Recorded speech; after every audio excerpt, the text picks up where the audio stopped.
Cuando hablamos del desarrollo potencial, imposible no empezar a observar nuestra sombra. Cuando la aceptamos, la acogemos, aprendemos de ella y las podemos transformar en recursos, las podemos transformar en fuerza, en nuestros amigos, en nuestros aliados. Creo que ahí es donde se esconden los deseos o los mayores aprendizajes de la vida, en las sombras, como también aceptarla como parte nuestra.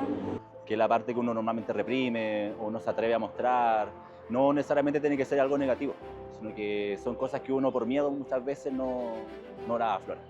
Son partes de nosotros que no trabajamos, que pueden estar en las sombras. Por ejemplo, virtudes o facetas nuestras en las cuales no necesariamente estamos dándole la luz necesaria y que pueden ser llaves para caminos nuevos.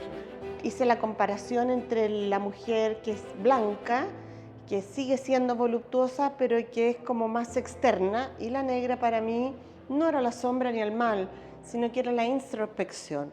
Y eso lo encontré muy bonito, ese diálogo de esas bipolaridades, vida-muerte, bien-mal, bondad-maldad, como quieras llamarlo.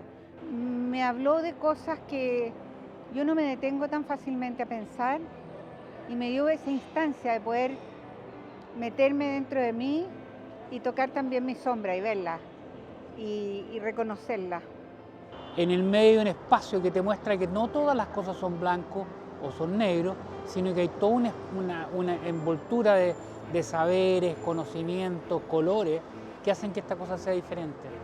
Partiendo porque la escultura oscura está detrás de la escultura blanca, siento que es eso, es algo que se oculta o que no es visible a la primera. Es aquello que uno conociendo a alguien no ve al principio, quizás después va descubriendo. Me llama la atención lo imponente de la obra y los colores. Las dualidades que uno tiene en su persona no siempre son malas, no hay que verlas como algo malo, sino como algo que te potencia y que a pesar de ser diferente hay que integrarlo todo en lo que es uno como persona. Lo importante es lo que están diciendo, integrarla, ¿no es cierto? El momento entonces de no reprimirla ni esconderla, sino que aceptarla, observarla, acogerla y aprender de ella y trascenderla y convertirla en fuerza.